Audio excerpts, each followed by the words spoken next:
senador y exsecretario de Hacienda, en los tramos finales de el gobierno del presidente Felipe Calderón, a Ernesto Cordero. Ernesto, gusto en saludarte. ¿Qué tal, Ciro? Gusto saludarte. Nada más aclarando, fui secretario del presidente Calderón a la mitad de su sexenio. A la mitad de su sexenio, correcto. El último secretario de Hacienda fue el secretario José Antonio Meade, correcto, quien es el actual secretario del presidente Peña. Entonces, pues me parece que el comentario de ayer del presidente Peña es desatinado. Pues ahora dice el presidente Peña, mira, yo entiendo su frustración. Al pobre presidente pues no le salen las cosas. ¿Al pobre presidente lo llamas? Su conducción económica desde el primer día pues ha sido, y está frustrado y le echa la culpa a todo el mundo, le echa la culpa a todos. Todo el mundo tiene responsabilidad menos su gobierno.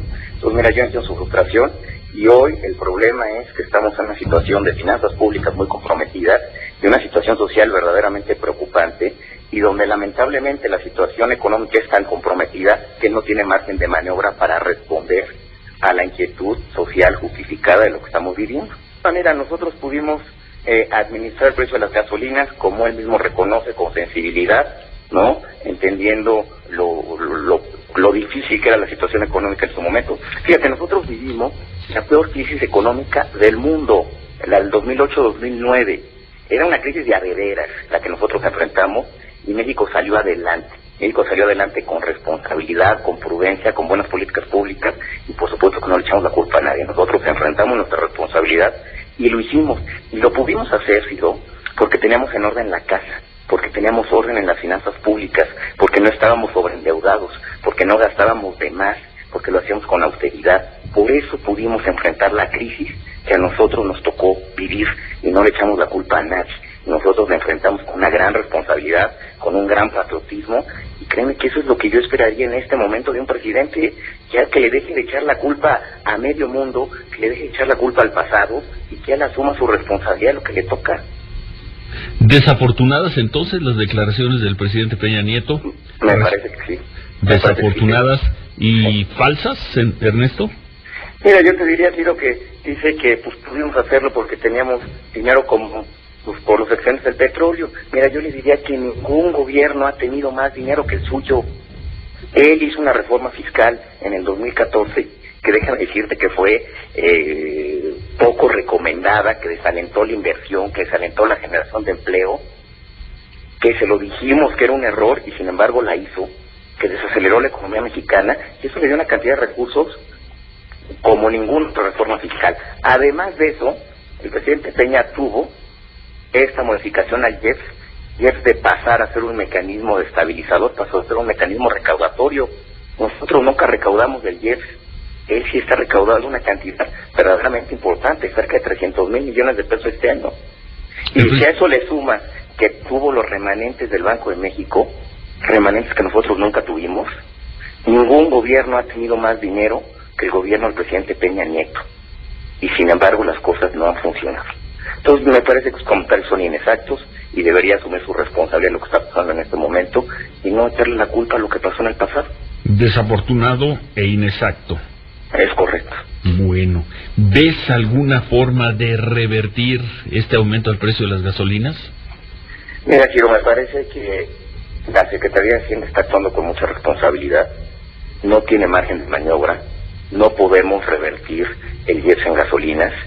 Te voy a decir a qué me refiero, Ciro. El que no tengamos margen de maniobra quiere decir que México está en una situación comprometida, que es percibida comprometida por el resto del mundo. Nosotros no podemos renunciar en este momento a una fuente de ingresos como es el IEPS en gasolina, porque las consecuencias de esto sería que en el mundo se percibiera que México está actuando de manera responsable, que en una situación tan comprometida está renunciando a ingresos. Y no solo eso, la calificación crediticia, la evaluación que de esto se haga, pues va a ser negativa. México ya está en perspectiva negativa en este momento en los mercados mundiales y lo que va a pasar es que nos van a bajar la calificación de riesgo, nos vamos a acercar aún más a perder, ¿no?, la categoría de un país donde se puede invertir y entonces sí nos vamos a meter en problemas. Entonces sí se va a empezar a depreciar el peso mucho más acelerado, entonces sí van a empezar a subir las gasolinas a un ritmo mucho mayor y nos vamos a estar en una situación peor que la que tenemos ahora. Yo creo que el pretender eliminar el IEPS en gasolinas en este momento es algo irresponsable, ni modo, no tenemos otra alternativa. ¿Es algo responsable? Es irresponsable pretender eliminar Jefferson Gasolina. O sea, revertir el llamado gasolinazo. Y tristemente, es a lo que me refiero, que se quedaron sin margen de maniobra. Hoy no tenemos otra alternativa responsable desde el punto de vista de finanzas públicas. Mira, me parece que lo que deberíamos de pensar es entender que esto está afectando a gente que necesita, que está en lucha por salir adelante, y habría que pensar en otro esquema, probablemente un apoyo focalizado a las familias más pobres que consumen gasolina, que consumen energéticos, para que efectivamente no afectemos a las familias más pobres en este país, en México. Pero un escenario como reducir el IEPS es irresponsable en este momento. A lo mejor eso se pudo haber hecho pues hace 4 años, cuando la casa estaba en orden y cuando los mercados financieros nos tenían una gran confianza. Hoy, lamentablemente, ya no se puede hacer eso. La casa no está en orden. Pues yo creo que no, Ciro, pues nada más ve lo que está pasando. Tienes problemas de gobernabilidad en todo el país. Lo que sucedió ayer y antier te refleja la falta de conducción política del país. ¿A qué te refieres con lo de ayer y antier? Pues de toda esta serie de saqueos en las tiendas, cómo cunde el rumor con una gran facilidad, cómo tú puedes ver que interceptan pipas de Pemex, secuestran instalaciones de Pemex y no hay autoridad que lo evite.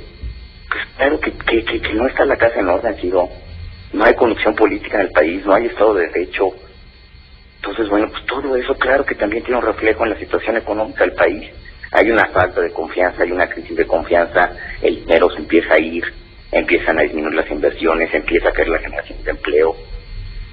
Y eso, bueno, pues alguien tiene que asumir el liderazgo y empezar a arreglar las cosas. Bueno. La responsabilidad de lo que está pasando hoy no es del gobierno del presidente Calderón. Por supuesto que no, por supuesto que no. Y mira, y el día que quieran, pues empezamos a comparar los datos de cómo estamos hoy y cómo estamos hace tan solo 4 años, y se los dijimos, tristemente no hicieron caso. Es un gobierno obeso, es un gobierno que gasta mucho, es un gobierno que sobreendeuda, es un gobierno que confunde la política social con política electoral, es un gobierno que no cree en el Estado de Derecho, y bueno, pues hoy tenemos las consecuencias de lo que estamos viviendo. Gracias, Ernesto, buenos días. Gracias, Ciro, un abrazo. Buenos días.